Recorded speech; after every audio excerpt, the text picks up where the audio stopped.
महाराज जी मेरी दिनचर्या कुछ दिन तो सही से चलती है, पर फिर मन गिरा देता है और कभी कभी मन बहुत परेशान करता है महाराज। ब्रह्मचर्य की कमी। ब्रह्मचर्य संभालो, जो सोचोगे वही करने के लिए तुम बिल्कुल तत्पर हो जाओगे। हम लोगों का जो ढुलमुल स्वभाव है ना, वो ब्रह्मचर्यहीनता के कारण बन गया है। ब्रह्मचर्य के गंदे जो हीन करने वाले आचरण, उनको छोड़ो। अभी तुम नए बच्चे हो। महाराज जी आपकी कृपा से 1 साल से ब्रह्मचर्य का पालन करने का प्रयास करो। हाँ, बहुत सुंदर। और अच्छे से प्रयास करो। हाँ, और अच्छे से प्रयास करो। और हट करके नियम पालन किया जाता है। मन कह रहा नहीं यार आज नहीं उठना, नहीं, तुरंत बिस्तर छोड़ दिया, तुरंत उठकर खड़े हो गए। हट करके जब नियम पालन किया जाता है तो हमारी दिनचर्या चलती है।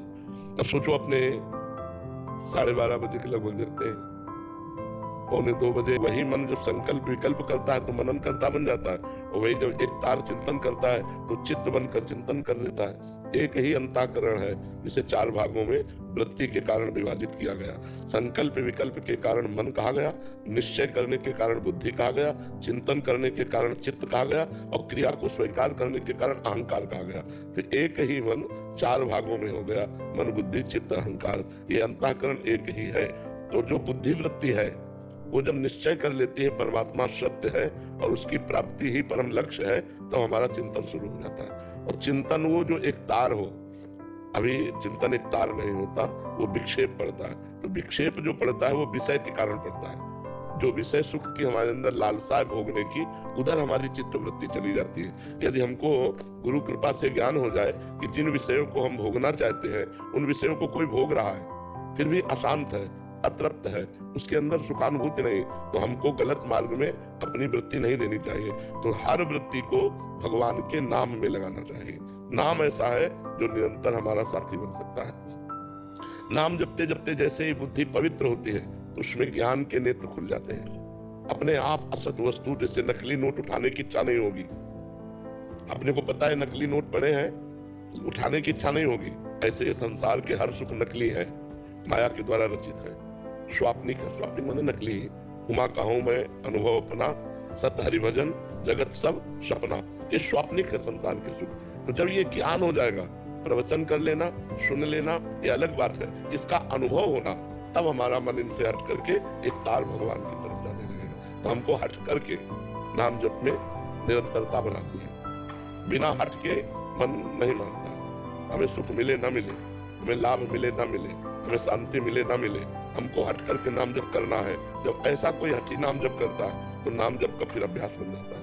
और जब नाम जप चलता है तो फिर आनंद की धारा होती है। जो चाहे वो प्राप्त कर सकता है, ऐसा नाम रूपी धन है। बिना नाम धन के कोई भी आध्यात्मिक उन्नति नहीं हो सकती। चाहे तो ब्रह्म जिज्ञासा, तो उस संदर्भ में अथातु ब्रह्म जिज्ञासा का मतलब, अब मैं ब्रह्म जिज्ञासा करता हूँ, जानना चाहता हूँ उस ब्रह्म को। तो ब्रह्म को जानने के लिए ब्रह्म है सम और संसार है विषम। जब संसार को लक्ष्य बनाओगे तो हानि लाभ, जय पराजय, सुख दुख, मान अपमान, निंदा स्तुति, ये मिलेगी। तो आप दुखी होंगे, सुखी होंगे, हर्षित होंगे, शोकित होंगे। मान मिला हर्षित हो गए, अपमान मिला शोकित हो गए, जय हुई सुखी हो गए, पराजय हुई दुखी हो गए। और यदि आप ब्रह्म की वृत्ति धारण किए तो ब्रह्म है सम। आप सुख में भी सम और दुख में भी सम, क्योंकि आपको दोनों को पता है, दोनों ये नाशवान है। सुख भी नाशवान है और दुख भी नाशवान है। यहाँ की जय भी पराजय है और पराजय भी जय है। इनका कोई अर्थ नहीं है। अब चाहे जितने बड़े पदाधिकारी हो, शरीर छूटा फिर क्या है? जब शरीर छूट गया तो आपकी सब विद्या गई और सब पद गया, सब धन दौलत गई, सब मकान, मित्र, परिवार, अधिकार सब चला गया। तो मिथ्या ही तो है। एक बार महाराज जनक जी शैया में सोए हुए थे, तो उन्होंने स्वप्न में देखा कि वो बहुत गरीब हो गए, भूख के मारे व्याकुल हो गए। किसी तरह उन्होंने कुछ दाल चावल मांगे। अब ये और वो का तात्पर्य कोई जाने तो उसका निर्णय करे। उनका भाव था ये सत्य जो देख रहा हूं या जो स्वप्न में देखा वो सत्य। अब बड़े बड़े विद्वान इसका उत्तर नहीं दे पाए। महामुनि अष्टावक्र मुनि, अभी नवीन अवस्था थी, अपने पिता को मुक्त कराने के लिए राजा के जनक जी के दरबार में आए। सबने हंसी की। तो पहले ही उन्होंने कहा कि हमने तो सुना था जनक का दरबार ज्ञानियों का दरबार है, यहाँ तो हमको सब चमड़े की पहचान और मांस की पहचान करने वाले दिखाई दे रहे हैं। उन्होंने कहा कि ऐसा आप कैसे कह सकते हैं? विद्वानों ने कहा। बोले हंसे क्यों आप लोग? बोले आप 8 जगह से टेढ़े। तो बोले हाँ, हमारे स्वरूप को देखा क्या? हमारे शरीर को देखा, तो शरीर में क्या है? चाम, हड्डी, मांस। तो यही चीज देखने वाले आप लोग हो। आप लोग ज्ञानी तो हो नहीं, क्योंकि ज्ञानी स्वरूप देखता है, शरीर नहीं। सबके होश उड़ गए कि बालक कोई साधारण नहीं। तो जनक जी से कहा, हाँ जनक बोल, तेरा क्या प्रश्न है? उनका ये सत्य कि वो सत्य? बोले ना ये सत्य ना वो सत्य।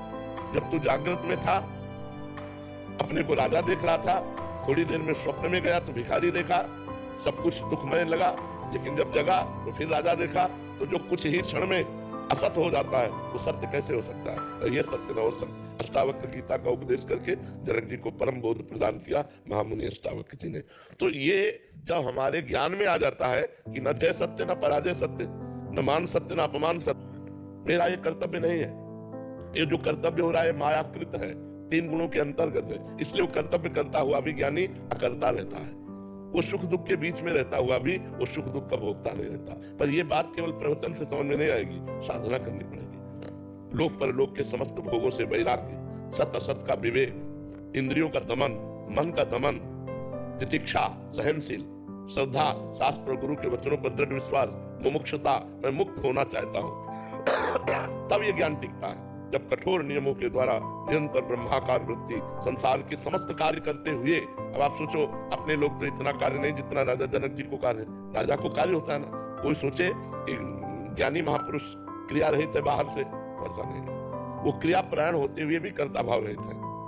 कोई सोचे भक्ति कैसे हो सकती गृहस्थी में? अम्बरीश जी चक्रवर्ती सम्राट महाभागवत, राजा जनक जी परम ज्ञानी, दोनों, एक महाभक्ति में और एक ज्ञानी में, दोनों चक्रवर्ती सम्राट राजा होते हुए भी अपने कार्य को कर रहे हैं। इसका मतलब है क्रियाएं गुणानुगुण वर्तन्ते मनुष्य पार्थ सर्वसा, क्रियाएं मायाकृत है और मैं उसका दृष्टा हूं, मैं करता नहीं हूं। तो कर्ता और भोक्ता भाव रहित महापुरुष ही ज्ञानी होता है, चाहे वो गृहस्थ में हो चाहे विरक्त में हो। ये भगवत मार्ग है। इसके लिए जरूरी नहीं कि कपड़ा बदला जाए, इसके लिए जरूरी उद्देश्य बदला जाए, हमारे विचार बदल जाए, हमारा चिंतन बदल जाए। समझ रहे हैं?